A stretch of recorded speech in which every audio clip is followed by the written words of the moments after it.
नमस्कार, मैं हूं प्रदीप राठौर और आप देख रहे हैं आपका अपना YouTube चैनल कृषि दर्शन। किसान भाइयों, आज आपको एक बहुत ही गर्मा गर्म सूचना देनी है।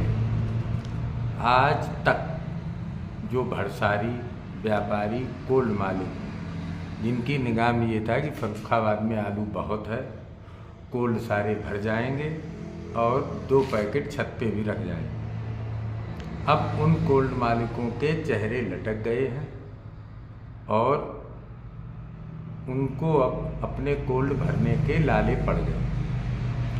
इसी बीच ये सूचना मिली है कि पंजाब से एक आलू की रैक फर्रुखाबाद आ रही है 40 से 45 हज़ार कट्टे की। वो रैक किसी कोल्ड मालिक ने बुक की है। अब फर्रुखाबाद में आलू नहीं है। मैं तो यही मानूंगा कि फर्रुखाबाद में आलू नहीं है, इसीलिए दूसरे स्टेट से आलू खरीदकर अपने कोल्ड को भरना पड़ रहा है। अब किस कोल्ड मालिक की वो रैक है, वो कल या परसों में आ जाएगी। जब आ जाएगी तो अपने आप पता ही चल जाएगा कि किस कोल्ड मालिक ने वो रैक बुक की है और उस रैक को बुक करके अपना कोल्ड भरने का प्रयास किया है। ये चीज़ तो एक कंफर्म हो गई है कि आलू कम है और कम है इसीलिए कोल्ड मालिक परेशान है, और परेशान है इसीलिए वो अब पंजाब से एक रैक मंगा रहे। इसके अलावा अब फर्रुखाबाद मंडी की ज़्यादा चर्चा इसलिए नहीं करनी चाहिए क्योंकि फर्रुखाबाद की मंडी को आढ़तियों और व्यापारियों ने हैक कर लिया है।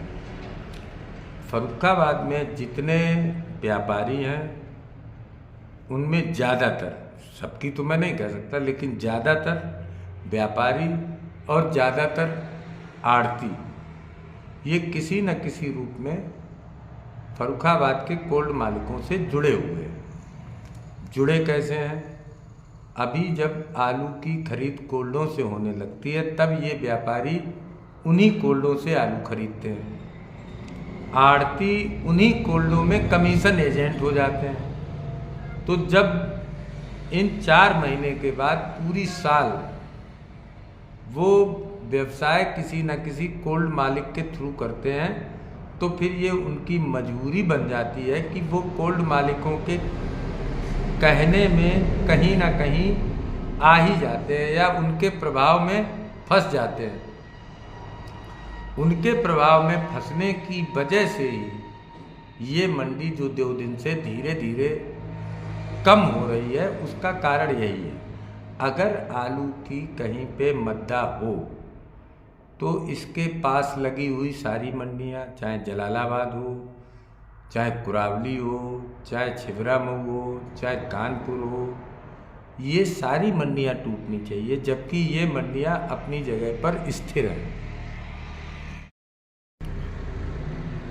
कानपुर मंडी में जो भी आलू आ रहा है उस आलू को खरीदने के लिए अब कोल्ड स्टोरेज मालिकों ने अपने एजेंट हटा दिए।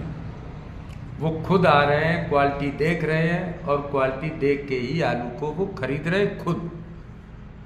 मेरी जो कानपुर बात हुई है उसके कहने के हिसाब से ये है कि अगर 60 मोटर की आमदनी कानपुर मंडी में हो रही है तो उसमें से 50 नहीं तो 40 मोटर आलू कोल्ड में जा रहा है और टोटल कोल्ड मालिक ही खरीद रहे हैं। इसके मतलब जो पोजीशन फर्रुखाबाद की है, जो पोजीशन कन्नौज की है, वही पोजीशन कानपुर की भी, वही पोजीशन आपके बाराबंकी की है। बाराबंकी की भी मंडी बढ़िया बोल रही है। क्यों? क्योंकि ले रहे हैं और कोल्ड में जा रहा है। खाने के लिए तो आलू चाहिए ही चाहिए। जब कोल्ड वाले ले रहे हैं और खाने में भी आलू जा रहा है तो तेजी होनी चाहिए, मद्दा होने का कोई मतलब नहीं। ये तो बात हुई उत्तर प्रदेश की। आगरा में तो कल मैं विस्तृत बात करूंगा कि आगरा में तो वायदा कारोबार चालू हो गया। वायदा कारोबार के लिए मैं एक अलग से वीडियो बनाऊंगा, आपको ये बताऊंगा कि वायदा कारोबार क्या चीज़ है और ये कैसे होता है और ये सबसे ज़्यादा आगरा में ही क्यों होता है। अब स्टेट के बाहर निकलिए आप, गुजरात, वहाँ भी तेज़ी है। वहाँ तेज़ी का एक कारण और है कि वहाँ 50% आलू जो है वहाँ की चिप्स फैक्ट्रियाँ खरीदती हैं, तो बचा 50% में आलू जो चिप्स फैक्ट्रियाँ खरीदती हैं वो अपने कोल्ड स्टोरेज में भी रखती हैं। 50% जो बचा है वो राशन आलू है जो खाने के लिए भी चाहिए और आने वाले समय में गड़ाई के लिए भी चाहिए। वहाँ भी आलू कम है, वहाँ 320 रुपये मन बिक रहा है। वहाँ का मन 20 किलो का है, कुरावली का मन 40 किलो का है। तो ये अगर कोई कह रहा है कि फर्रुखाबाद मंडी टूट गई है, इन सब बातों का कोई मतलब नहीं है। ये केवल एक किसान को भ्रमित करने के लिए। मंडी फर्रुखाबाद की कैसे टूट रही है?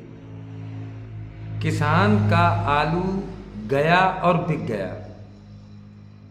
तब तो किसान को कोई दिक्कत नहीं। जब उसी आलू को लेने वाला व्यापारी 2 घंटे नहीं ले रहा क्योंकि वो तो किसी न किसी के प्रभाव में है, तब किसान थोड़ा अधीर हो जाता है और वो ये कहता है आड़ती से कि मेरा आलू बेचो। 50 रुपये मध्य में वो 1 मिनट में फिर बिक जाता है। ये है फर्रुखाबाद मंडी का पूरा ट्रेंड। अब आइए पश्चिम बंगाल में। पश्चिम बंगाल में रोज 10-20 रुपए की तेजी आ रही है। क्यों? क्योंकि वहाँ भी धीरे धीरे आलू की खुदाई रफ्तार पकड़ रही है, और जब रफ्तार पकड़ रही है तो उनके भी सब आँखें कान हो रहे हैं। तस्वीर सामने आ रही है कि आलू कम है। और यही नहीं, मैं ये बात इतने दिनों की रिसर्च, लोगों से बातचीत, आप लोगों के कमेंट पढ़ने के बाद मैं इस चीज़ को दावे के साथ कह रहा हूँ कि पूरे हिंदुस्तान में पिछली साल से 10 से लेके 15 पैकेट तक की पैदावार कम है। उसका कारण है कि जो मौसम चला वो आलू के मुफीद नहीं था। 15 पैकेट बीघे की पैदावार कम होना, 10 पैकेट बीघे की ही मान लीजिए तो 20% हो जाती है। जब 20 से 25% पैदावार कम हो जाएगी तो आप समझ लीजिए कि फिर कोल्डों की क्या स्थिति होगी।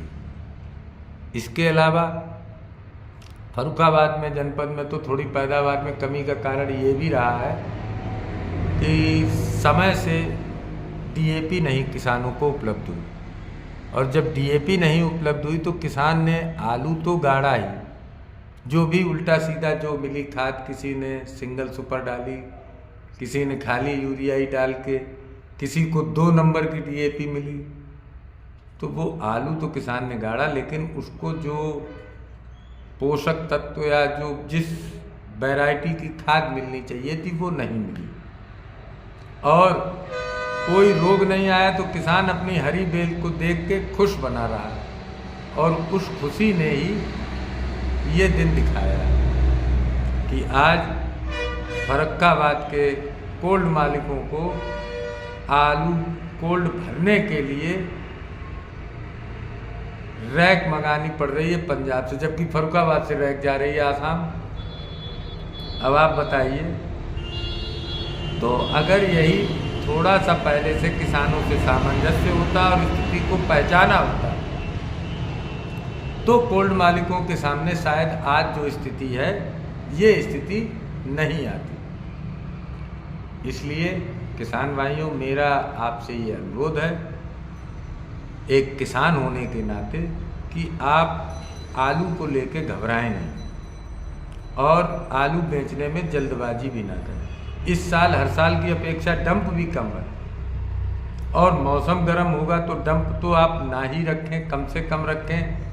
समुचित व्यवस्था हो, बाग हो, छांव हो तो लगाएं, क्योंकि गर्मी जो मौसम वैज्ञानिक हैं वो बता रहे हैं कि हर साल से ज़्यादा पड़ेगी।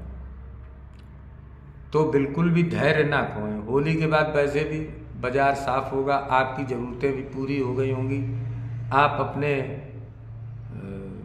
ज़रूरत के हिसाब से आलू बेचेंगे। और मेरा तो केवल एक उद्देश्य है, किसान को दम भर के पैसा मिलना चाहिए। किसान भी ऑडी में चले, थार में चले, जो मनाए उस गाड़ी से चले, ट्रैक्टर खरीदे, नए अपने बच्चों को अच्छी शिक्षा दे, ये मेरा मानना है। बाकी आप लोगों से एक रिक्वेस्ट है कि अगर वीडियो पसंद आए तो चैनल को सब्सक्राइब भी करें, लाइक भी करें, और अपने क्षेत्र की जानकारी देने के लिए कमेंट भी करें। अगर किसी क्षेत्र की जानकारी मुझे नहीं हो रही है, आपका कमेंट उसमें मेरा पूरा सहयोग करता है। धन्यवाद।